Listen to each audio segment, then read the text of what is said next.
अगर आप मुझसे पूछोगे कि एस्ट्रोलॉजर से सबसे ज्यादा किस टॉपिक पे क्वेश्चन पूछा जाता है तो कोई डिनाई नहीं कर पाएगा, वो टॉपिक सिर्फ और सिर्फ मैरिज है, आपकी शादी है। और हो भी क्यों ना, अगर ये डिसीजन लाइफ का गलत हो गया तो लॉस बहुत बड़ा होगा, लेकिन अगर ये सही बैठ गया तो तमाम उलझनों के बाद भी आप सुकून की गली पकड़ ही लेंगे। आज जो मैं आपको बताने जा रहा हूं उसके बाद हो सकता है कि आप अपनी मैरिज को, अपने पार्टनर को, अपनी पूरी मैरिड लाइफ को एक नए नजरिए से देखना शुरू कर दो, क्योंकि हर शादी सेम नहीं होती। किसी की शादी उसका घर बना देती है, किसी की शादी उसका भाग्य खोल देती है, किसी की शादी उसको करियर में रॉकेट दे देती है, किसी की शादी उसको अंदर ही अंदर खा भी जाती है। बहुत लोग पूछते हैं कि सर मेरी शादी में प्रॉब्लम क्यों आ रही है, सर पार्टनर सपोर्टिव होगा या नहीं, शादी के बाद की लाइफ बेटर होगी या उलझन में भरी रहेगी, सर रिलेशन में सुख मिलेगा या सिर्फ ड्यूटी और रिस्पॉन्सिबिलिटी ही मिलेंगी। तो दोस्तों, इस सवाल का जवाब हर बार आपकी कुंडली का 7वां घर नहीं देगा, कुंडली में बैठा शुक्र नहीं देगा। एक और गहरा सूत्र है जिसका नाम है उपपद लग्न। ये आपकी लाइफ की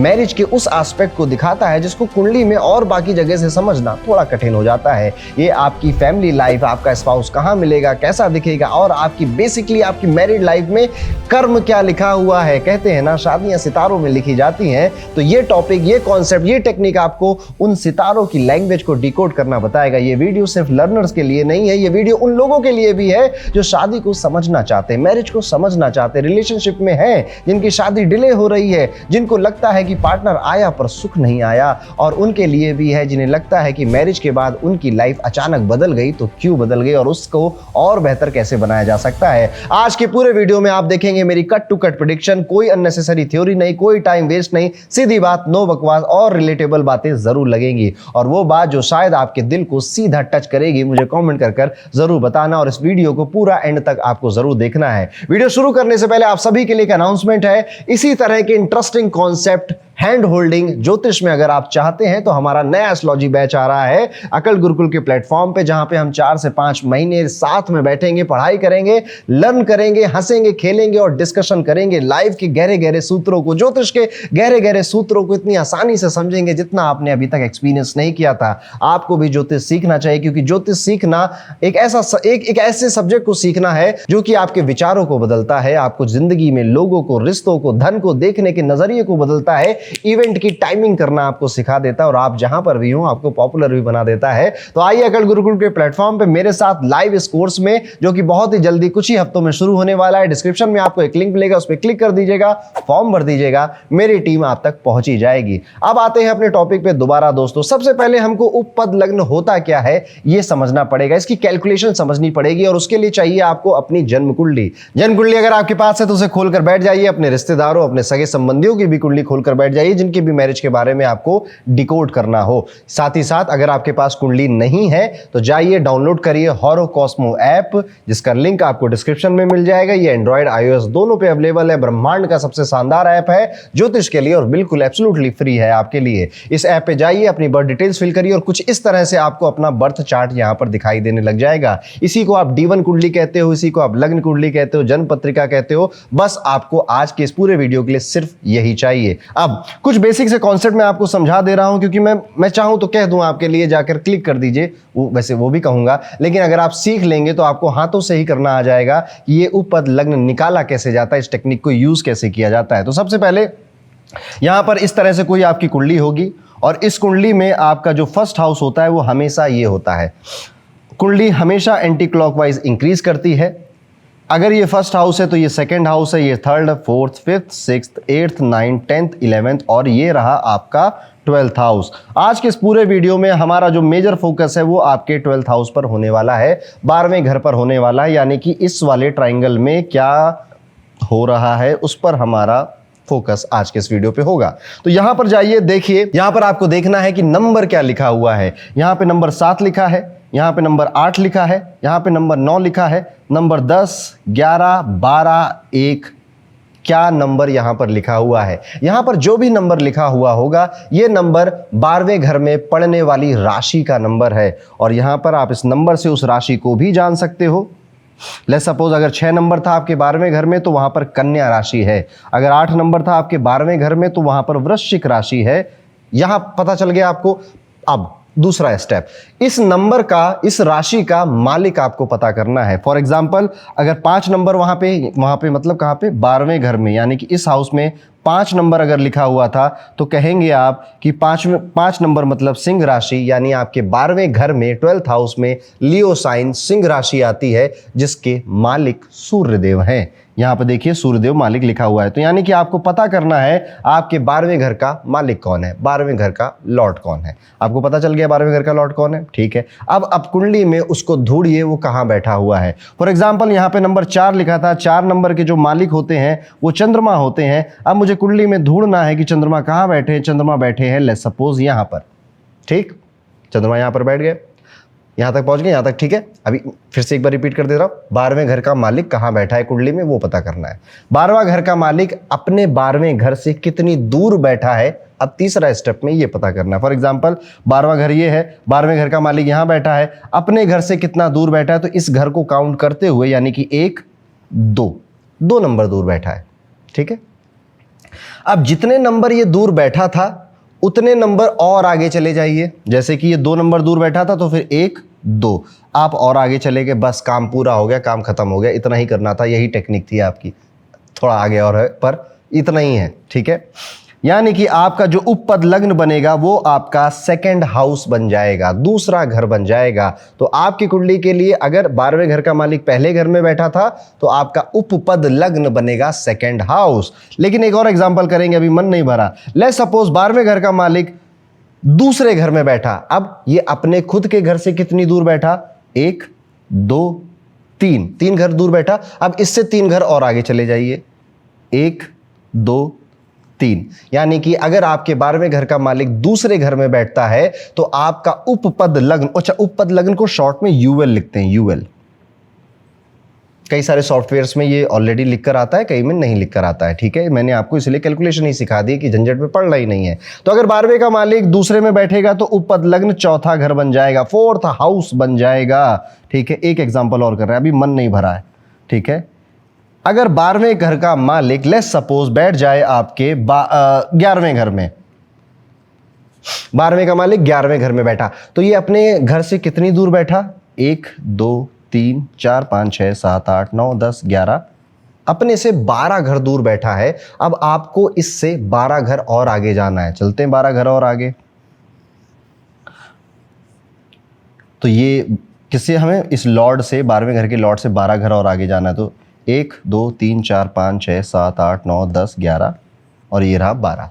यानी कि अगर आपका 12th house Lord 11th house में बैठ जाता है तो आपका उपपद लग्न कौन सा हाउस बनेगा, it will be your 10th house, ठीक है। यहां तक अब आप समझ चुके होंगे, नहीं तो दोबारा से एक बार रिप्ले करके देख लीजिएगा, आप समझ जाएंगे। लेकिन रुक जाओ, अभी बात पूरी नहीं हुई है। यहां पे इस रूल में ना कुछ एक्सेप्शंस भी हैं, यानी कि ये पूरी तरह से ऐसे ही नहीं काम करता। एक्सेप्शन सुन लीजिए। एक्सेप्शन ये है कि 12वां घर कभी खुद उपपद लग्न नहीं बन सकता, यानी कि कभी भी ये हाउस आपका उपपद लग्न नहीं बन सकता। ये जेमिनी एस्ट्रोलॉजी का सूत्र है, वहां पे ये बात मेंशन है। कभी भी इसके सामने वाला यानी कि छठा घर भी आपका उपपद लग्न नहीं बन सकता। यहीं पर कैच है, यहीं पर कैच है। कैच क्या है, अब इसको समझते हैं प्यार से।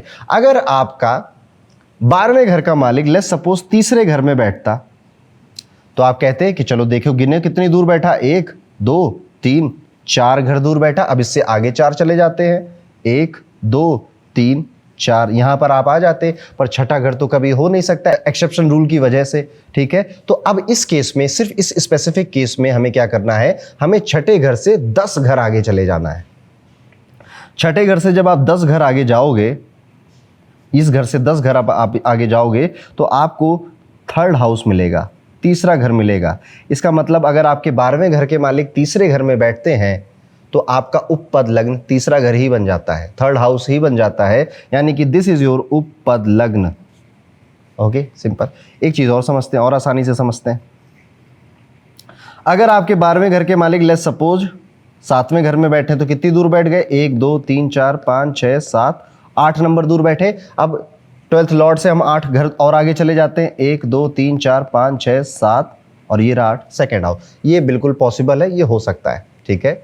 चलिए अब एक एग्जाम्पल और हमें समझना पड़ेगा। आप में से कई लोग कहेंगे कि 12वें घर का मालिक 12वें में ही बैठ गया तो क्या होगा।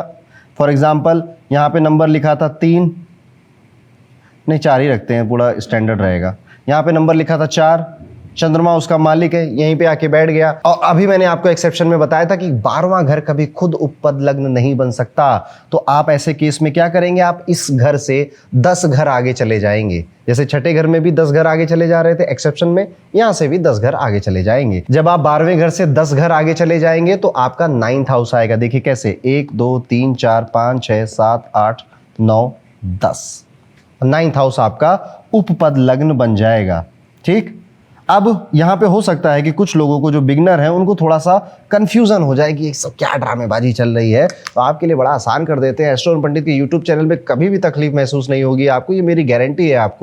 आपको बस इतना पता कर लेना है कि आपका 12वें घर का मालिक बैठा कहाँ है। इतना तो कर लोगे ना, ठीक है, इतना तो सिखाई दिया है मैंने आपको, ठीक है। आप बस एक बार ये पता कर लो कि आपका 12वें घर का मालिक किस हाउस में बैठा है। 12वें घर का मालिक 12वें में बैठा है, पहले में बैठा है, दूसरे में, तीसरे में, चौथे में, 5वें, छठे, 7वें, 8वें, 9वें, 10वें, 11वें, 12वें, कहीं पर भी बैठा, 12 घर में ही बैठेगा कहीं पर।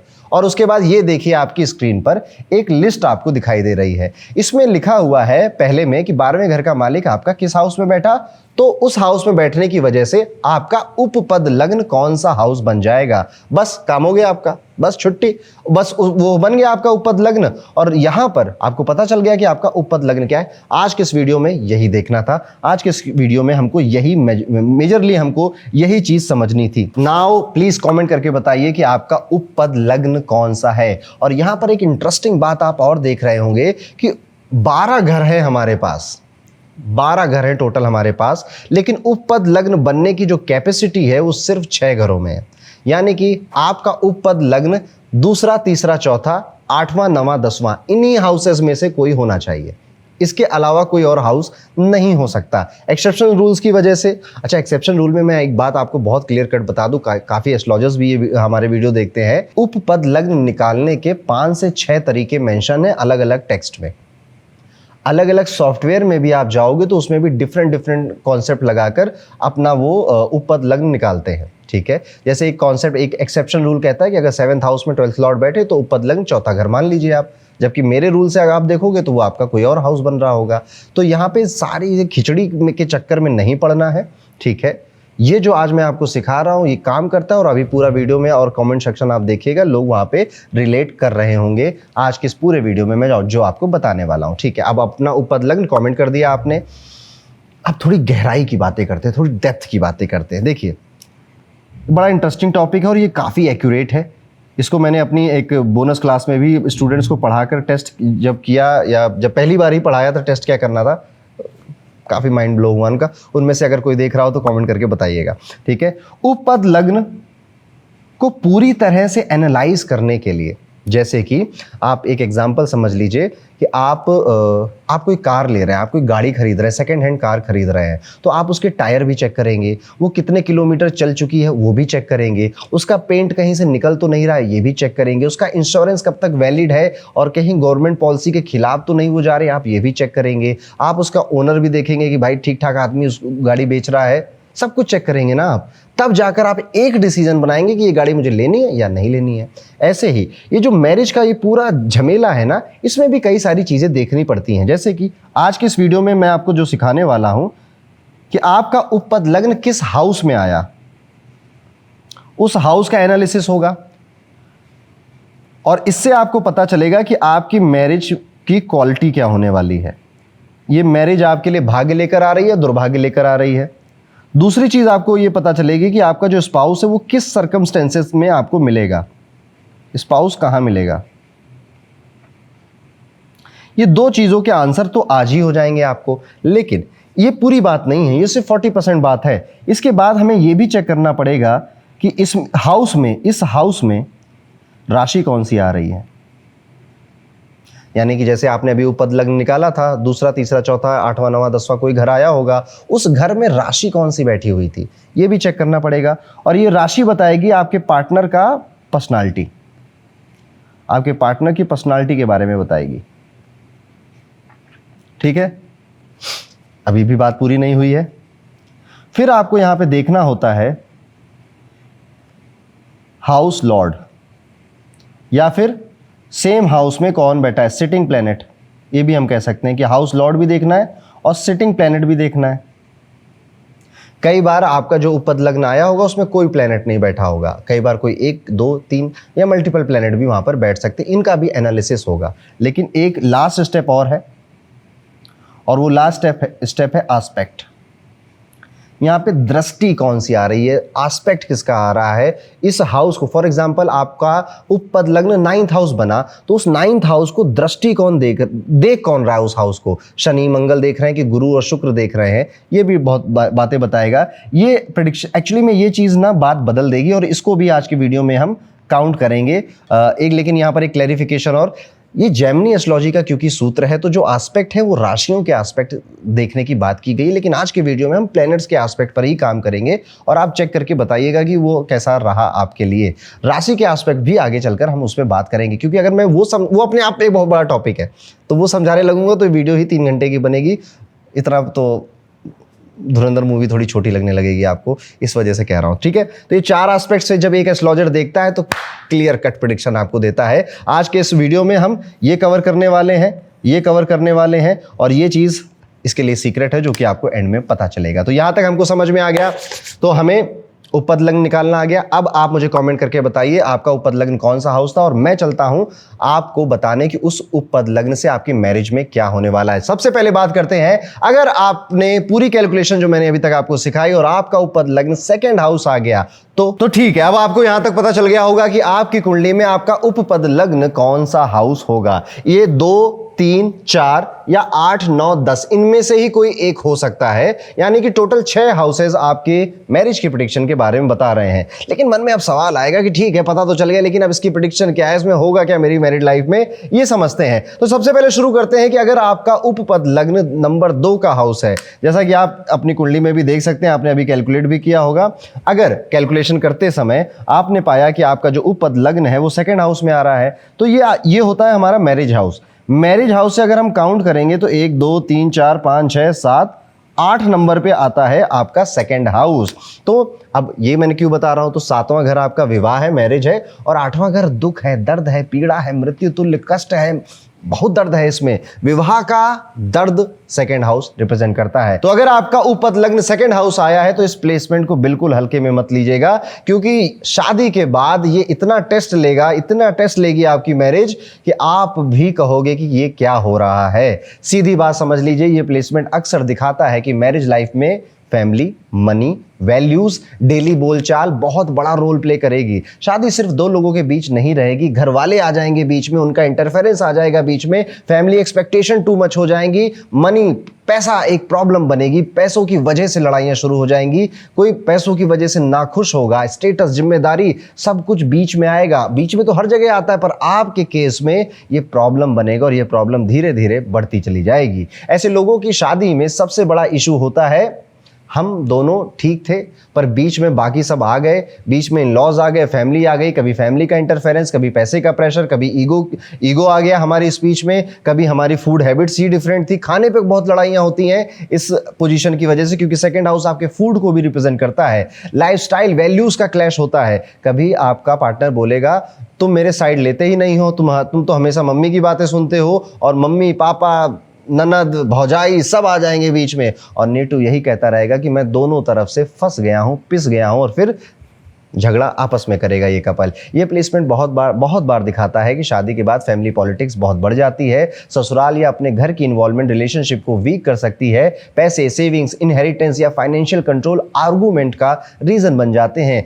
किसने क्या कहा, टाइप वाली बातें बहुत हो जाती, तुमने ये क्यों कहा, तुमने वो क्यों कहा, तुम उनकी बात सुन के मुझसे क्यों लड़ रहे हो, ये etcetera etcetera. 2nd house marriage को फीड करता है, मतलब आप इस रिलेशन को रोज आप इस रिलेशन को मेंटेन कर रहे हो, इस तरह से समझ के चलिए। रिस्पेक्ट मेंटेन करना पड़ रहा है, रोज अपने वर्ड्स को, अब सोचिए आप बात करने से पहले 1000 बार सोचें, 10,000 बार सोचें कि बोलूं ना बोलूं, लड़ाई तो नहीं हो जाएगी। तो आप देखेंगे कि रिलेशनशिप में कंपैशन नहीं है, कंपैरिजन बहुत हो रहा है, साइलेंस हो रहा है, ब्लेम गेम हो रहा है, नरिशमेंट पे कोई बात नहीं कर रहा है। इसलिए जब उपपद लग्न 2nd हाउस बन जाता है तो प्रेडिक्शन सिर्फ डाइवोर्स का नहीं होता, प्रेडिक्शन ये होता है यहाँ पर कि ये मैरिज डेली मेंटेनेंस मांगेगी। अगर लैंग्वेज कंट्रोल नहीं की, फैमिली बाउंड्री सेट नहीं की और मनी ट्रांसपेरेंसी नहीं रखी तो रिलेशन धीरे धीरे क्रैक करता चला जाएगा। ऐसे केसेस में बहुत बार एक पैटर्न देखने को मिलता है कि पहले जब शादी की शुरुआत होती है तो इमोशनल डिस्टेंस आने लग जाती है, फिर सर्कमस्टेंशियल सेपरेशन, फिर फिजिकल डिस्कनेक्ट,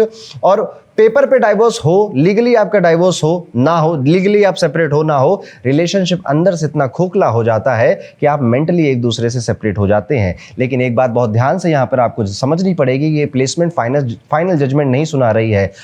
मतलब सेकंड हाउस सुनकर ही आपको नहीं घबराना है। सेकंड हाउस में दृष्टि अगर बेनिफिक प्लैनेट्स की आ गई, उसको जुपिटर देख ले, शुक्र देख ले, बुध देख ले, चंद्रमा देख लिया, बैठ जाए वहीं पे, तो चीजें इतनी प्रॉब्लमेटिक आपके लिए नहीं रहेंगी। लेकिन अगर यहां पर शनि, केतु, राहु, मंगल ने दृष्टि डाली या फिर वहां बैठ गए आकर, तो आप समझ गए हैवी मेलेफिक इन्फ्लुएंस अगर यहां पर हुआ तो दुख दर्द और बढ़ जाएगा और सीवियर हो जाएगा, कोर्ट कचहरी तक भी ये ले जा सकता है। यहां पे सेकंड हाउस में ना सस्टेन करना पड़ता है। सेकंड हाउस में बहुत सोच समझ के चीज़ें करनी पड़ती है। सेकंड हाउस में आपकी फैमिली आती है, फैमिली के साथ भी आपको एक कायदे में, एक मर्यादा में रहना पड़ता है। सेकंड हाउस में मनी, पैसा आता है, पैसे के साथ भी आपको एक रिलेशनशिप और एक मर्यादा रखनी पड़ती है। स्पीच, आपकी बोलचाल में भी मर्यादा है, और वहीं पर आपकी फूड हैबिट्स भी आती है, जिसमें आपको ये सारी वो चीज़ें हैं जिसको अगर आपने मेंटेन नहीं किया तो मामला बिगड़ जाएगा। तो जब आपका उपपद लग्न सेकंड हाउस बनेगा तो ऐसे लोग बहुत ज़्यादा, ये वीडियो अगर देख रहे हैं तो संभल जाइए, कॉन्शियस हो जाइए। शादी अगर अभी नहीं हुई है आपकी तो अपनी स्पीच पे बहुत काम करिए। फैमिली बाउंड्रीज को सेट कर लीजिएगा शादी से पहले ही या शादी के कुछ समय बाद, जिनमें आप में से जिनका भी रिलेशनशिप अभी चल रहा है। मनी क्लैरिटी बहुत रखिएगा, खाना साथ में खाइएगा या साथ में खाना बनाइएगा, यही रेमेडीज़ हैं आपकी। और रूटीन बॉन्डिंग करके एक टर्म होता है, उसको फॉलो करिएगा, यानी कि आप और आपका जो स्पाउस है वो आपस में कुछ रूटीन शेयर कर रहे हों। जैसे मैंने खाना बनाने को कहा, इस तरह की चीज़ें आपको करनी चाहिए। शादी के बाद आपको लग सकता है कि पार्टनर से इशू कम थे, सिस्टम से ज़्यादा थे, परिवार से ज़्यादा थे। एक और प्रेडिक्शन इसमें बनती है, कभी कभी ऐसे लोग तो सेकेंड मैरिज के बारे में, कभी कभी क्या बहुत ज़्यादा सेकेंड मैरिज के थॉट आते हैं इनको कि लग रहा है बात बनी नहीं, आगे वाला बेहतर हो सकता है, they go for divorce, they go for second marriage. और गलती से कुंडली में आपके एक दो अफ्लिक्शन और मिल गए, सेवेंथ हाउस में वीनस केतु, वीनस राहु अगर और मिल गया तो यही एक्स्ट्रा मैरिटल अफेयर की तरफ भी ले जाएगा आपको। क्योंकि देखिए, किसी की गलती नहीं है यहाँ पर, ये किसी के साथ भी होता, उसके साथ ये हो रहा होता। हम यहाँ पे किसी को जज नहीं कर सकते। शादी अक्सर प्यार से नहीं चलती है। प्यार एक एलिमेंट होता है। एक्चुअली में प्यार को निभाने के लिए आपको इमोशनल मैच्योरिटी, पेशेंस, लैंग्वेज पे कंट्रोल, बहुत सारी और चीज़ें चाहिए होती हैं। प्यार करना आसान हो जाता है, लेकिन उसको निभाना, संभालना, सस्टेन करने में और भी ज़्यादा स्किल्स आपको चाहिए होती है। तो अगर आपका उपद लग्न सेकंड हाउस में आ रहा है तो बाउंड्रीज सेट करनी पड़ेंगी आपको, if you want to experience a good married life. अब सेकंड हाउस में आपका उपद लग्न आया है तो ये भी देखने को मिलेगा कि आपका जो स्पाउस है वो कहाँ से आएगा। कोई फाइनेंशियल रिलेटेड स्ट्रीम की वजह से आ सकता है। फैमिली है सेकंड हाउस में, परिवार का बहुत बड़ा रोल रहता है यहाँ पर आपकी मैरिज करवाने में। इसलिए कई बार जब आपका उपद लग्न सेकंड हाउस बनता है तो आप ये कह रहे होते हैं कि मेरी शादी ना फोर्स कराई गई है, जबरदस्ती कराई गई, जबरदस्ती मुझे अरेंज मैरिज में डाला गया है। क्योंकि फैमिली एक बहुत बड़ा रोल प्ले करने वाली है आपकी विवाह में, आपकी मैरिज में, ये भी देखने को मिलता है। आगे बढ़ते दोस्तों, समझते हैं कि अगर आपका उपपद लग्न आपने कैलकुलेट किया, जो कैलकुलेशन अभी मैंने आपको पहले वीडियो में बताई थी, और आपका कैलकुलेशन के बाद जो फाइनल उपपद लग्न बना वो आपका थर्ड हाउस बन गया, यानी कि ये वाला हाउस। थर्ड हाउस को अगर हम काउंट करेंगे मैरिज हाउस से तो ये मैरिज हाउस से नाइन्थ हाउस आगे है। नाइन्थ हाउस शादी का घर होता है सातवां, नाइन्थ हाउस होता है भाग्य का, ब्लेसिंग का, एंसेस्टर्स का, पिता का, गाइडेंस का, नॉलेज का, विजडम का, हायर एजुकेशन का, लॉन्ग ट्रेवल का। अब ये शादी से जब 9 घर हम आगे गए, 7th हाउस से 9 घर आगे गए तो तीसरा घर हमको मिल गया। अगर मैं आपको सीधे सीधे बात बताऊं, उपपद लग्न थर्ड हाउस में है तो बहुत स्ट्रॉन्ग चांसेस है कि मैरिज आपकी लाइफ में एक नई बिगनिंग बनकर आएगी, एक सुहानी हवा बनकर आएगी। ये प्लेसमेंट जनरली एक बात बताती है कि शादी के बाद लाइफ स्टैटिक नहीं रहने वाली, कुछ ना कुछ मूव होता रहेगा। आपका घर बदलेगा, आपकी जॉब बदलेगी, आपका रूटीन बदलेगा, करियर बदलेगा, जगह बदलेगी, कॉन्फिडेंस आपका बढ़ेगा, क्योंकि ये पराक्रम का भाव है। यहां पर आप देखेंगे कि आपका जो स्पाउस आएगा करेजियस बहुत होगा। कट टू कट अगर मैं यहां पे बातें बताऊं तो ऐसे लोगों के साथ बहुत बार होता है कि शादी के बाद रिलोकेट कर गए, ट्रैवल बहुत बढ़ गया, नए प्रोजेक्ट स्टार्ट होते हैं, कम्युनिकेशन इंप्रूव होता है, सेल्फ एफर्ट एक्टिवेट हो जाता है। आदमी या औरत दोनों में से किसी एक की लाइफ में पुश आ जाता है। अगर आप थर्ड हाउस को देखोगे तो ये 8वें घर से 8वां घर पड़ता है कुंडली में। 8वां घर ट्रांसफॉर्मेशन का, बदलाव का होता है और ये बहुत बड़े बदलाव का घर है, ये समझ लीजिए। तो आफ्टर मैरिज आज आप जो भी हो, जब आपका विवाह हो जाएगा वो नहीं रहोगे। पहले आप एक निठल्ले, नकारा, कामचोर आदमी हुआ करते थे, लेकिन आपका उपपद लग्न थर्ड था। The day you are married, आप देखिए आप पूरी तरह से एक जेंटलमैन बन जाएंगे, जो कि एक फैमिली मैन है, घर गृहस्थी इनको संभालने वाला जिम्मेदार रिस्पॉन्सिबल पर्सन है। ये प्लेसमेंट साफ साफ कहता है कि मैरिज आपको चलने पर, भागने पर, दौड़ने पर, अपना करेज शो करने पर मजबूर कर देगी। अगर आप पहले स्टक थे, कंफ्यूज थे, लोनली थे, कोई सपोर्ट नहीं था, ऐसा फील करते थे आपकी अनसपोर्टेड फील हो रहा है मुझे, तो शादी के बाद लग सकता है कि अब कोई है जो मेरे साथ खड़ा हुआ है। कंधे से कंधा मिलाकर आपका स्पाउस चलेगा, भवसागर भी आपको पार करा देगा। थर्ड हाउस सपोर्ट का भी हाउस है, सपोर्ट का भी घर है, इनिशिएटिव का भी घर है। इसलिए जब आप मैरिज करेंगे और आपका उपपद लग्न 3, आप बताइएगा जिनकी हो चुकी है ऑलरेडी मैरिज, क्या क्या नई नई चीजें हुई with in 2-3 years of marriage, वो सब आप एक्सपीरियंस कर रहे होते हैं। यहां पर मतलब मैं बिल्कुल ये कहना चाहता हूं, आप नए काम की तरफ जाएंगे, आप लोकेशन शिफ्ट करेंगे, रिस्क लेना शुरू कर देंगे। मैं कर सकता हूं, मैं क्या कर सकता हूं से मैं ही कर सकता हूं मैं आप आ जाएंगे। आपका जो स्पाउस है वो ट्रैवलिंग का हो सकता है, एंथुजियास्ट हो, या आप दोनों को बहुत पसंद हो। आपका स्पाउस आपके नेबरहुड से आ सकता है, आप कहीं कोचिंग वोचिंग करने जाते थे, वहां कोई पसंद आ गया, आस पड़ोस तक। थर्ड हाउस नेबरहुड का है, पड़ोस का है, तो आपका स्पाउस आस पड़ोस से कहीं आ सकता है। थर्ड हाउस ऑनलाइन का है, आपको अपना स्पाउस ऑनलाइन किसी प्लेटफॉर्म की वजह से मिल सकता है, जैसे कोई शादी.com वगैरह होते हैं, या फिर आपके कहीं पर कोचिंग करने जाते थे, ऑनलाइन कोई क्लासेस लेते थे, वहां पे ग्रुप में आप मिले, एटसेट्रा एटसेट्रा। सोशल मीडिया से मिल सकते हैं, सोशल इंटरेक्शन से मिल सकते हैं, दोस्तों के दोस्त, दोस्तों के दोस्त, यानी कि आपका जो लोकल सर्कल है वहां से आपका स्पाउस आपको मिला है। थर्ड हाउस ट्रैवल का भी होता है, तो आप किसी ट्रैवल पर गए थे, आप कहीं घूमने गए थे, क्या पता वहां पे वो टकरा गया हो, और या फिर आप किसी ट्रैवल से घूम कर आए थे, फिर आपकी शादी फिक्स हुई है, फिर आपको वो पर्सन मिला है। यहां पर पर्सन अपनी इमेजेस को बेहतर बनाता भी है, साथ में मिलकर, साथ ही साथ हम दोनों साथ में मिलकर ग्रो करेंगे, ये वाला माइंडसेट आ जाता है। एक फ्रेज बहुत कॉमन है इस तरह की शादियों में, और वो है कि शादी के बाद मेरी लाइफ चेंज हो गई। हर बार चेंज इजी नहीं होता है। थर्ड हाउस आपसे एफर्ट जरूर कराएगा, लेकिन इसका जो रिजल्ट है वो बहुत अच्छा है। तो ये प्लेसमेंट कंफर्ट से ज्यादा आपको मूवमेंट देगी। शादी के बाद busy life, travel life, running around, projects, practical issues भी आएंगे, पर ओवरऑल ये प्लेसमेंट काफी अच्छी प्लेसमेंट है, ग्रोथ ओरिएंटेड प्लेसमेंट है। स्पेशली जब एक हैवी अफ्लिक्शन यहां पर ना मिले, शनि मंगल केतु ये सब ना मिले, तो ये एक बड़ी अच्छी एक प्लेसमेंट आपको मिली हुई है, तो you are lucky. Third house में एक प्रेडिक्शन और बनती है, क्योंकि ये 7वें घर से 9वां घर है, तो आपका स्पाउस बहुत रिलीजियस हो सकता है, या फिर वो रिलीजियस कम था, लेकिन आफ्टर मैरिज के बाद आप दोनों के जो रिलीजन को लेकर, जो धर्म को लेकर आपकी बातें हैं, विचार है, वो बढ़ जाते हैं, वो बदल जाते हैं, और आप दोनों बहुत धार्मिक हो गए, या वो धार्मिक था उसने मुझे भी धार्मिक बना दिया, मैं नास्तिक से आस्तिक बन गया, ऐसी चीजें भी, या धर्म का इन्फ्लुएंस, गुरु जी का इन्फ्लुएंस, आश्रम जाना, सत्संग सुनना, ये आपकी लाइफ में बढ़ सकता है, क्योंकि थर्ड हाउस 7th हाउस से 9th आता है। 9th हाउस रिप्रेजेंट धर्म एंड रिलीजन। एक और इंटरेस्टिंग अगर मैं बात कहूं जो इस पोजीशन में हो जाता है आमतौर पे, आपको पार्टनर कैजुअल जगह पे मिलेगा, जैसे मॉर्निंग वॉक पे भी मिल सकता है, आपको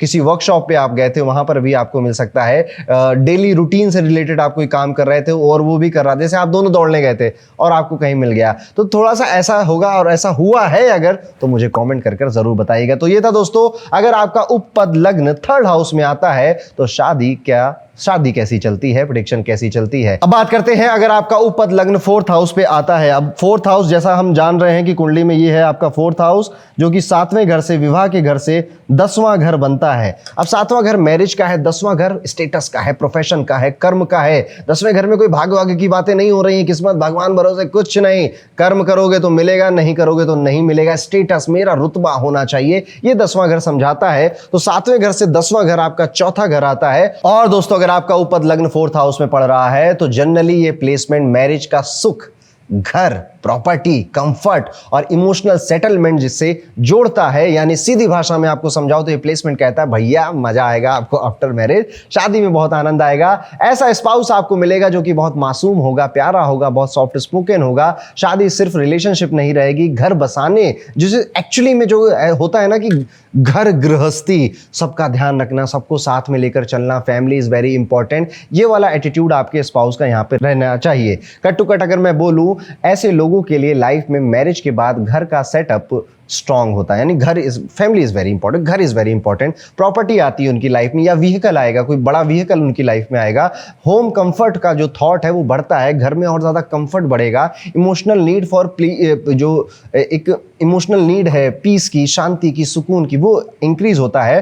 पार्टनर से एक्सपेक्टेशन होती है कि वो घर जैसा एहसास दे। फैमिली स्ट्रक्चर इंपॉर्टेंट हो जाता है। बहुत बार ये प्लेसमेंट दिखाता है कि शादी के बाद घर बड़ा हो जाता है या बदल जाता है, प्रॉपर्टी ले लेता है इंसान, या प्रॉपर्टी के थॉट्स आने शुरू हो जाते हैं। जो व्हीकल के कंफर्ट है वो इंक्रीज हो जाते हैं। पर्सन इमोशनली सेटल फील करता है, लाइफ में सॉफ्टनेस आती है। इस प्लेसमेंट में नेटिव अंदर से ये चाहता है बस घर में शांति बनी रहे तो सब संभल जाएगा। लेकिन इसी प्लेसमेंट की चैलेंज भी है। अगर अफ्लिक्शन आया, अफ्लिक्शन मतलब शनि, केतु, राहु, मंगल, इन चारों में से किसी ने देखा या वहां बैठ गए आकर, तो ये पीस डिस्टर्ब होगा। मतलब बाहर से सब ठीक लगेगा, दुनिया कहेगी अरे वाह शादी हो तो ऐसी हो, कपल हो तो ऐसा हो, पर अंदर से क्या कहानी चल रही है आप ही को पता है। इमोशनल सेटिस्फेक्शन कम हो जाएगा अगर अफ्लिक्शन है। घर होगा, घर में कंफर्ट भी होंगे, पर उस घर में शायद सुकून नहीं होगा। एक और पैटर्न देखने को मिलता है, क्योंकि ये फोर्थ हाउस है। फोर्थ हाउस आपके परिवार, फैमिली सेटअप, आपका बचपन का घर, इन सब चीजों को रिप्रेजेंट करता है। तो आपका स्पाउस भी इन्हीं सब चीजों से रिलेटेड हो सकता है। प्रॉपर्टी डीलिंग करने गए थे, वहीं कोई समझ में आ गया, पसंद आ गया, या नई प्रॉपर्टी कहाँ ली थी वहीं बगल में कोई समझ में आ गया।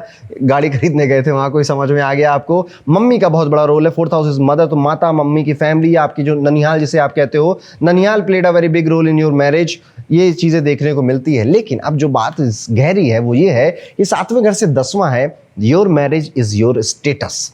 यहां पर आपको ऐसा फील होने लग जाता है कि मेरी मैरिज ना मेरे स्टेटस से जुड़ी हुई है। और देखिएगा, अगर आपका उपपद लग्न 4 आया है और कोई अफ्लिक्शन वहां पे ज्यादा नहीं है, तो आफ्टर मैरिज आपका फेम बढ़ता है, आपका स्टेटस बढ़ता है। पहले जो निठल्ले निकारे निकम्मे आप समझे जाते थे, अब भैया जी हैं, इनको इज्जत से बात करो, ये वाला आपका एटीट्यूड बढ़ने लग जाता है। संभलता, मतलब समाज आपको इस तरह से देखता है। फोर्थ हाउस समाज को भी रिप्रेजेंट करता है, तो समाज में आपका जो मान प्रतिष्ठा है वो बढ़ता है। और अगर अफ्लिक्शन होगा तो वही घट जाता है। घर छोड़कर यहां पर निकलने पर शायद आपका फॉर्चून और ज्यादा बढ़ जाएगा, या विदेशी कंपनियों के लिए काम करने में, विदेश जाने में, विदेश मतलब आपका जहां पे भी आप थे आफ्टर मैरिज थोड़ा उससे दूर चले जाना। आप लखनऊ में रहते थे, आफ्टर मैरिज आप बेंगलोर चले गए, वो भी विदेशी है आपके लिए। आपका कंफर्ट बढ़ता है और प्रॉपर्टी आने लगती है। ये प्लेसमेंट तब बहुत बेस्ट काम करती है अगर आप थोड़े से, मतलब इतने से भी अगर इमोशनल मैच्योर हो ना, तो बहुत बढ़िया काम करेगी और ज्यादा अच्छे से काम करेगी। बस आपको एक चीज नहीं करनी है, अगर फोर्थ हाउस उपद है, डोंट कंपेयर।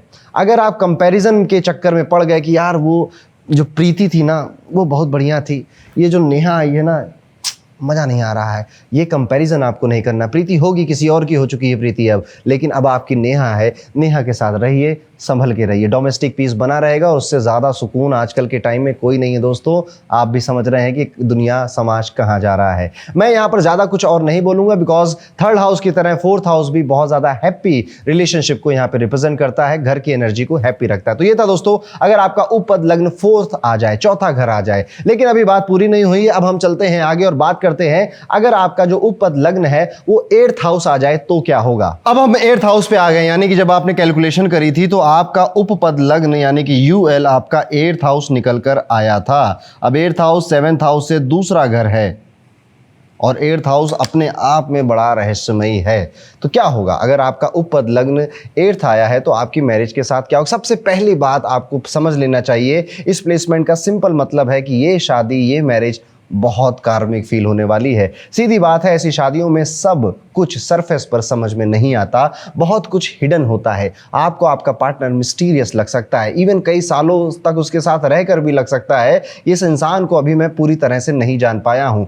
इमोशंस हिडन हो सकते हैं, पेन, सफरिंग, सेक्रीफाइस, कई सारी चीजें हिडन हो सकती हैं। यहाँ पर इन लॉज का प्रेशर आपकी मैरिज में एक बहुत बड़ा रोल प्ले कर सकता है, और कोई एक कई बार फील भी कर सकता है या बार बार फील कर सकता है कि कुछ बहुत समझ में नहीं आ रहा, या फिर बहुत हैवी कार्मिक फीलिंग आती है। जब आपको आपका पार्टनर मिला तो एकदम से आप ऐसे कनेक्ट हो गए जैसे कि पुराने जन्म के कुंभ के मेले के बिछड़े हुए भाई बहन थे आप। इस तरह से भी फील हो सकता है। वो ट्यूनिंग, वो मैच, वो एकदम से ऐसे हो गया। इस रिलेशनशिप में कोई एक बहुत ज्यादा देगा और कोई एक बहुत ज्यादा लेगा, क्योंकि कर्म है। कोई पिछले जन्म से आया है वो हिसाब चुकता करने, वो हिसाब पूरा करने। तो आपको ये बात बार बार फील हो सकती है इस रिलेशनशिप में कि ओहो करना ही है। इट इज़ लाइक कि आपकी जो वाइफ है वो सुबह जल्दी सोकर नहीं उठती है और आप समझाते समझाते 5-6 साल बीत चुके हैं, पर अब आपने समझाना भी छोड़ दिया है, आपने एक्सेप्ट कर लिया, अब आप ट्रांसफॉर्म हो चुके हैं कि ठीक है भाई अब नहीं उठ रही है तो नहीं उठ रही है, क्या कर सकते हैं। यहाँ पर इमोशनल डार्कनेस दिखाई देती है, हैवीनेस का फेस दिखाई देता है। यहाँ पे आपकी जो मैरिज है वो एडजस्ट होना ज्यादा डिमांड करती है।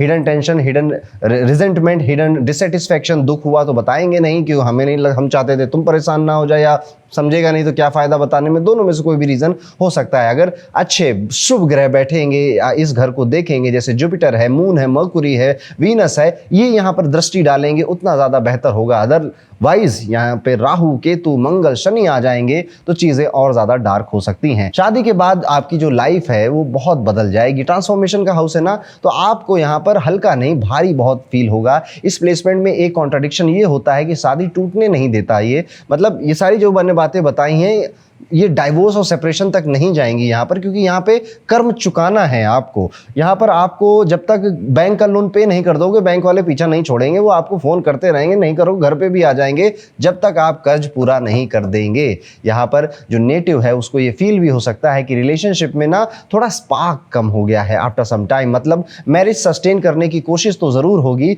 पर अंदर से आदमी कभी कभी थक जाता है। 8वां घर एक पेंडिंग कर्मा का हाउस होता है। इस घर की प्रेडिक्शन बड़ी सिंपल बनती है अगर आपका ये उपद लग्न बना है कि स्पाउस की तरफ से ड्यूटी बढ़ेगी, स्पाउस की तरफ से रिस्पॉन्सिबिलिटी आपकी बढ़ेगी, इन लॉज की रिस्पॉन्सिबिलिटी ज्यादा रहेगी, ससुराल के साइड से सर्विस या फिर हेल्थ इश्यूज या फिर डिपेंडेंसी, फैमिली बर्डन भी आ सकता है, लोन, इंश्योरेंस, इनहेरिटेंस के केसेस भी हो सकते हैं। और सीक्रेसी का एक पहलू जरूर रहता है, या तो व्यक्ति की पर्सनालिटी में ही है वो कि वो व्यक्ति थोड़ा सीक्रेटिव लगता है, या उसकी आदत है कि चीजों को छुपा कर रखना। कभी कभी ऐसे लोगों की लाइफ में मैरिज के बाद अकल्ट में बहुत इंटरेस्ट, ज्योतिष में बहुत इंटरेस्ट बढ़ जाता है, astrology, healing, psychology, research, investigation type की चीजें एक्टिवेट होती हैं, पर पर्सन अंदर से ज्यादा सीरियस हो जाता है। लेकिन इमोशनल साइड पर दिक्कत तब आती है जब अफ्लिक्शन होगा। अफ्लिक्शन जब भी मैं कहूं समझ जाइएगा मंगल, शनि, राहु, केतु। यहां पर जो आपको प्रॉब्लम्स या चैलेंजेस नजर आएंगे मैरिज में, वो पहला है ट्रस्ट इश्यूज, दूसरा है शक करना, सस्पिशियस रहना, अटैचमेंट के बाद डिटैचमेंट हो जाना। इट इज लाइक कि अगर 8th हाउस आपका उपद लग्न बना है तो आपने खतरों के खिलाड़ी के लिए एनरोलमेंट कर लिया है। अब कई सारे एडवेंचर आपकी लाइफ में आने वाले हैं। इन-लॉज की बात मैंने आपको बता ही दी है। डीप बॉन्डिंग के बाद सडन विड्रॉल भी होगा। ये वो पोजीशन है जो कि डेप्थ को भी नजर आती है। तो कई बार आपको आप ये एक्सेप्ट कर लेते हैं, जैसे अगर कोई बेनिफिक प्लेनेट होगा तो आप एक्सेप्ट कर लेंगे, he is like that, she is like that, let's accept it, और इसको बर्डन ना बनाकर, इसको अपनी रिस्पॉन्सिबिलिटी समझकर मैं इसको फॉलो करता रहूंगा। यहां पर आप ऐसा भी देखेंगे कि कोई एक व्यक्ति अंदर से अंदर काफी गुस्सा भर जाता है उसका, और फिर एक दिन कभी आकर वो गुस्सा फटता है। ऐसे प्लेसमेंट में एक लाइन बहुत कॉमन होती है, रिलेशन छोड़ भी नहीं पा रहे, पूरी तरह से जी भी नहीं पा रहे। अगर यहाँ पर मेलेफिक यानी राहु, केतु, मंगल, शनि के जैसा हैवी इन्फ्लुएंस और आ गया तो मैरिज नेटिव को अंदर से काफी डिस्टर्ब कर सकती है। बेनिफिक सपोर्ट आ जाएगा तो यहाँ पर स्पिरिचुअलिटी में कन्वर्ट हो जाओगे, साथ में बैठकर ज्योतिष सीखोगे, तंत्र करोगे, साधना सीखने लग जाओगे। चीजें वही चीजें जो प्रॉब्लम बन रही थी, वही चीजें प्रॉब्लम के सोल्यूशन बनने का काम करने लगेंगी। मतलब मैरिज आपको तोड़ भी सकती है और बना भी सकती है। डिपेंड करता है कि अफ्लिक्शन हो रहा है, यानी कि नेगेटिव प्लैनेट्स उस हाउस को देख रहे हैं या बैठे हैं, या पॉजिटिव प्लैनेट उस हाउस को देख रहे हैं या बैठे हैं। आपको लगेगा कि मैरिज के बाद आपने सिर्फ पार्टनर नहीं, एक पूरा कार्मिक पैकेज खरीद लिया है। आपने खरीदना नहीं, पूरा कार्मिक पैकेज के लिए आपने साइन अप किया है। इसलिए उपद लग्न जब 8वें घर में आ जाए तो गुड या बैड नहीं बोलना चाहिए इसको। ये प्लेसमेंट बस डेप्थ को दिखा रही है। ये आपके पेंडिंग कर्मास हैं जो आप यहाँ पर चुका रहे हैं। इसमें सुख सिंपल फॉर्म में नहीं आएगा, ये पहले इंसान को अंदर से पकाएगा। जैसे होता है ना, सोना जितना पकता है उतनी आग उगलता, उतना चमकता है वो, ठीक है। ये इस तरह का रिलेशनशिप है जो धीमी आंच पे पकाया जा रहा है, और बहुत टाइम बाद, एक बहुत मैच्योरिटी के एक लेवल के बाद जाकर आपको वहाँ पर पीस मिलता है। हर शादी साथ देने की नहीं होती है, कुछ शादियाँ ऐसी भी होती हैं जिसमें बस कर्म चुकाए जा रहे हैं, हिसाब पूरा किया जा रहा है। जब उपद लग्न 8वां घर बनता है तो ऐसी बातें होती है। कमेंट करके मुझे बताइएगा आपने कितनी बातों से रिलेट किया। चलिए अब आगे बढ़ते हैं, बात करते हैं। अगर आपने कैलकुलेशन करी थी जो मैंने वीडियो की शुरुआत में बताई थी, और आपका जो उपद लग्न है वो आ गया 9th हाउस, यानी कि 7वें घर से तीसरा घर।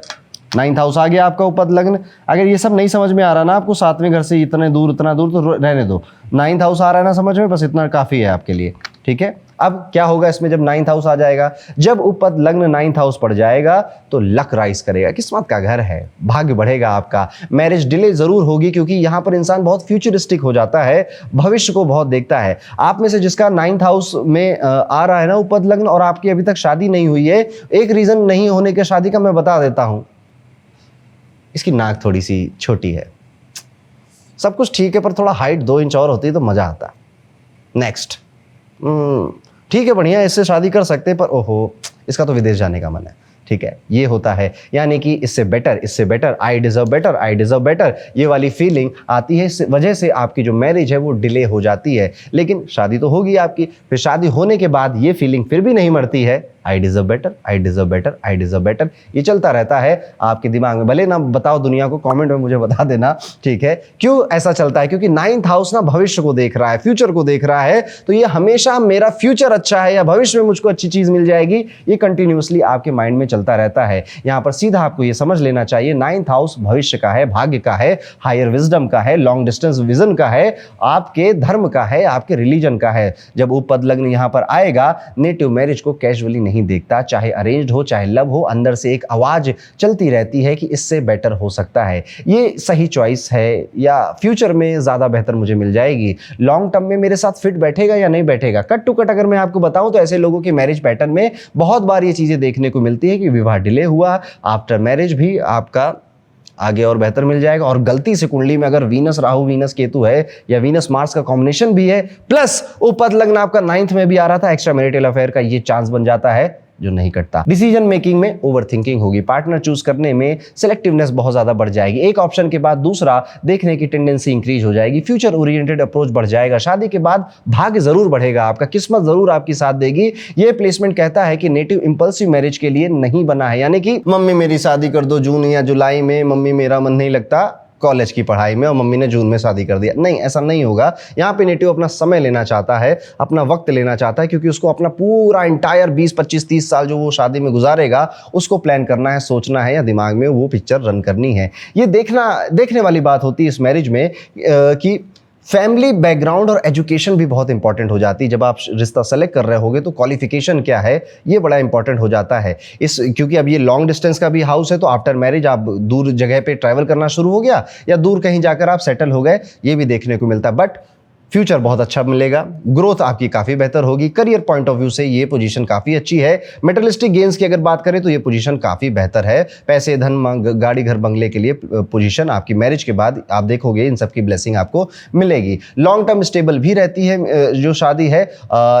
यहाँ पर बस एक चीज़ ये देखने को मिलेगी आपको कि जो कनेक्शन है आपका आपके स्पाउस के साथ वो तुरंत नहीं बन पाता। अगर अरेंज मैरिज हुई है वो धीरे धीरे बनता है, और स्पेशली अगर आप दोनों बहुत रिलीजियस हैं तो जल्दी बन जाता है। लेकिन अगर आप दोनों रिलीजियस नहीं हैं तो इश्यूज ज़्यादा हैं। जिस दिन आप दोनों साथ में बैठ के रिलीजन को, धर्म को समझोगे और एक तरह के रूटीन को फॉलो करोगे, काफ़ी सारी चीज़ें वैसे ही ठीक हो जाएंगी। अब यहाँ पर एक अच्छी साइड और समझ लीजिए, 9th हाउस भाग्य का तो है ही, शादी के बाद भाग्य तो बढ़ेगा ही आपका, आपकी एजुकेशन भी बढ़ेगी, आप हायर एजुकेशन के लिए भी जा सकते हैं, आप और ज़्यादा पढ़ना या फिर आपको पढ़ाने का मन करने लग जाएगा, एंड ट्रैवल खूब सारा होने वाला है। यहाँ पे पर्सन धार्मिक और फिलोसफिकल अगर आ जाए, यानी आपका स्पाउस वैसा ही आता है। वैसे आमतौर पे अगर 9th हाउस आपको मिला है या तो वो रिलीजियस बहुत है और ज्ञान भरी बातें बहुत करे। अच्छा, ज्ञान से याद आया, जब आपका उपद लग्न 9th होता है ना, आपका स्पाउस बहुत ज्ञान देता है, बहुत ज़्यादा ज्ञान देता है, उसके पास ज्ञान की कोई कमी नहीं है, खूब सारा ज्ञान है उसके पास। आप उससे बस पूछो, वो खूब सारा ज्ञान लिख के भी देगा, बता के भी देगा।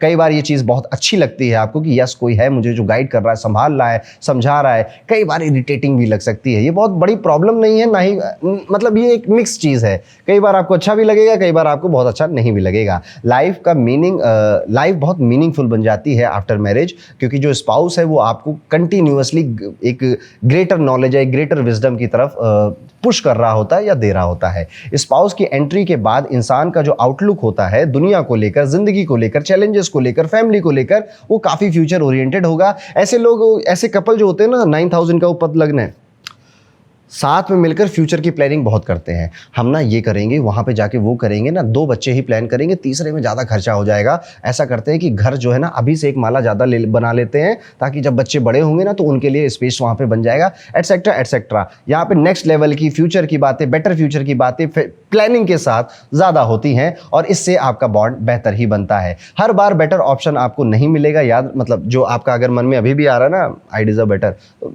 देखो एक्चुअली क्या है ना, प्यार एक ऐसी चीज़ है जो कमिटमेंट की चीज़ है। देखो कोई भी व्यक्ति हो, मैं हूं, आप हो, कोई भी हो, XYZ, हर किसी को बेटर मिल सकता है और आपसे, आपके स्पाउस से बेटर लोग हर समय पर इस दुनिया में एग्जिस्ट करेंगे, हर समय पर। ठीक है, आप जब 20 के थे तब भी एग्जिस्ट कर रहे थे, आप जब 60-50 के हो जाओगे तब भी एग्जिस्ट कर रहे होंगे। बात बेटर की नहीं है, बात कमिटमेंट की है। आपने किसी को दिया ना कमिटमेंट, ठीक है, अब कमिटमेंट दिया है तो अब निभाओ, ठीक है, निभाना पड़ेगा अब। नहीं तो ये कि I deserve better, everyone deserve better, और हर किसी से बेटर लोग इस दुनिया में कहीं ना कहीं किसी ना किसी कोने में रहेंगे और सब यही सोचने लगेंगे, तो क्या होगा। यहां पे जरूरत है रिस्पॉन्सिबिलिटी उठाने की, कि जो भी है, जितने बेटर लोग होंगे, मेरा वाला तो ये है, ये पगलू मेरा है, इसको मुझे संभालना है। तो ये है दोस्तों, जब आपका उपद लग्न 9th हाउस में आ जाता है तो किस तरह से ये फंक्शन करता है आपकी मैरिज के लिए। अब हम आगे बढ़ते हैं और बात करते हैं अपने आखिरी हाउस के बारे में, यानी कि आपने पूरी कैलकुलेशन करी मेरे साथ और आपका जो उपद लग्न है वो 10th हाउस आ गया, 10वां घर आ गया, यानी कि आपका जो UL है वो यहां पर आ गया, उपद लग्न। अब ये 7वें घर से चौथा घर हो जाता है। चौथा घर होता है सुख का, 10वां घर होता है स्टेटस का, करियर का, आपकी हैसियत का। 10वां घर होता है आपके कर्म का, मेहनत का, ठीक है, आपके करियर का। और ये विवाह के घर से चौथा घर है। विवाह का सुख अगर देखना है, ठीक है, तो 10वां घर देखा जाता है, क्योंकि सुख जो है वो चौथा घर है, विवाह 7वां घर है, 7वें घर से चौथा घर 10वां घर पड़ गया, तो विवाह का सुख 10वें घर में है। ये बड़ी इंटरेस्टिंग एक पोजीशन मिल जाती है। आप में से जिसकी भी होगी मुझे कमेंट करके जरूर बताइएगा। शादी के बाद करियर तो अच्छा जाएगा, आपकी प्रोफेशनल लाइफ बहुत बेहतर जाएगी। इवन आप शायद पार्टनर भी ऐसा अट्रैक्ट करोगे जो करियर ओरिएंटेड बहुत ज़्यादा है, जिसको करियर, स्टेटस, दुनिया में हमारी इमेज क्या बनेगी, दुनिया हमें किस तरह से देखेगी, हमें पावरफुल कपल बनकर, लोगों को एक पावरफुल कॉम्बो बनकर दुनिया के सामने दिखना है। ये अप्रोच रहेगा, आपका भी रहेगा, स्पाउस का भी रहेगा, और तब जो साठगांठ बनती है रिलेशनशिप की वो काफ़ी पावरफुल होती है। पर इसमें प्रॉब्लम ये हो जाती है कि जब तक काम है, जब तक पैसा है, जब तक आपकी हैसियत है, जब तक आपका स्टेटस है, तब तक रिलेशनशिप काफी बढ़िया है। लेकिन जैसे ही ये डिक्लाइन होने लग जाएगा, मैरिज में इश्यूज भी आपके बढ़ने लग जाएंगे, क्योंकि शादी शायद इसी बेसिस पर हुई थी कि सामने वाला फाइनेंशियली या करियर वाइज एक अच्छी पोजीशन पर बैठा है, सामने वाले का जो फाइनेंशियल या करियर या स्टेटस वाइज फ्यूचर भी काफी प्रॉमिसिंग लग रहा है। शादी की क्योंकि बेस ही यही था, इसलिए आगे चलकर जब करियर या फिर आपके स्टेटस में प्रॉब्लम आएगी, जो कि सबके जीवन में आती है, या कमी आएगी, तो मैरिज में भी आपको रेडी रहना चाहिए कि वहां दोनों फ्रंट से आपको फिर इश्यूज फेस करने पड़ेंगे। जब आपका उपद लग्न 10th हाउस में पड़ रहा है तो बहुत स्ट्रांग पॉसिबिलिटी है कि मैरिज आपकी लाइफ में कर्म को एक्टिवेशन बनकर ही आएगी, या उसी वजह से आपकी कर्म, मतलब यहाँ पे करियर ले लीजिएगा आप। इस प्लेसमेंट को लाइटली नहीं लेना चाहिए। ये उन प्लेसमेंट में से है जो अक्सर शादी के बाद इंसान को नेक्स्ट लेवल पे ले जाओ। वो लोग नहीं होते कि शादी के बाद तो ये कहाँ से कहाँ पहुँच गए, ये वो वाली पोजीशन में से एक पोजीशन है, आपका स्टेटस बढ़ाने वाली पोजीशन है। यहाँ पर बस हैवी अफ्लिक्शन नहीं हो, शनि राहु केतु मंगल, इनसे बचना है आपको। ये जितने ज़्यादा अफ्लिक्शन होगा, जैसे सिर्फ राहु देखेगा तो थोड़ा बहुत ही इशू है, लेकिन राहु भी देख रहा है, केतु भी देख रहा, मंगल भी देख रहा, शनि तो बैठा ही था, तो अफ्लिक्शन नेक्स्ट लेवल पर हो गया है। यहाँ पर सीधी बात अगर मैं आपको समझाऊं तो आपकी मैरिज का बेस ही कर्म है, वर्क है, स्टेटस है, पैसा है, पब्लिक लाइफ है, गोल्स है, रिस्पॉन्सिबिलिटी से जुड़ा हुआ है। और कट टू कट अगर मैं आपको बताऊं तो ऐसे लोगों को जो स्पाउस मिल सकता है वो उनके वर्क प्लेस से, प्रोफेशन के थ्रू, पब्लिक सेटअप में, करियर नेटवर्किंग में, प्रैक्टिकल इन्वायरमेंट में, किसी कर्मा बेस्ड सेटिंग में, या शादी के बाद आप देखेंगे करियर में जंप देखेंगे, पब्लिक इमेज में इंप्रूवमेंट देखेंगे, समाज में आपकी जो हैसियत स्टेटस है उसे बढ़ता हुआ देखेंगे, रिस्पॉन्सिबिलिटी इंक्रीज होगी आपकी, सोशल स्टेटस काफी ज्यादा बेहतर हो जाएगा, वर्क फोर्स्ड मैरिज लाइफ होगी, यानी कि आपका जो स्पाउस है वो आपसे सवाल भी ऐसे ही पूछेगा, आज बॉस ने क्या कहा, तुम्हारा वो जो पुराना वाला बॉस था मजा नहीं आ रहा उसके अंदर, वो काफी बदमाश था, ये जो नया बॉस आया ये काफी ठीक है, इसके साथ थोड़ी ट्यूनिंग, इसको डिनर पे बुला लें क्या, अरे तुम्हारा वो कलीग था ना उसको घर पे लेकर मत आया करो, बहुत गॉसिप करता है यार। इस तरह की बातें भी कपल्स के बीच में हो रही होंगी जो कि करियर, ऑफिस, वर्क या बिजनेस से रिलेटेड है। ऐसी मैरिजेस में एक कॉमन पैटर्न होता है कि हम दोनों मिलकर कुछ बिल्ड करेंगे, हम दोनों मिलकर पावरफुल बनेंगे, बस रोमांस की थोड़ी सी कमी यहाँ पे देखने को मिलती है। लेकिन अगर कुंडली में शुक्र अच्छा है तो वो भी भरपाई हो जाएगी। ये पार्टनरशिप को एक मिशन की तरह देखते हैं कि बहुत बार आप देखोगे ऐसे लोगों की day to day marriage life में डिस्कशन ही ऐसी हो रही होती है कि वो प्रमोशन तो यहाँ पे मिल नहीं रहा है, 2 साल यहाँ वेस्ट ना हो जाए, क्या हम जॉब स्विच कर लें, क्या तुम काम करो एक सुधीर, तुम जॉब स्विच कर लो, वहाँ पे चले जाओ, वहाँ पे मेरा एक नेटवर्क है, वहाँ पे ये इस तरह से कहानी बन जाएगी।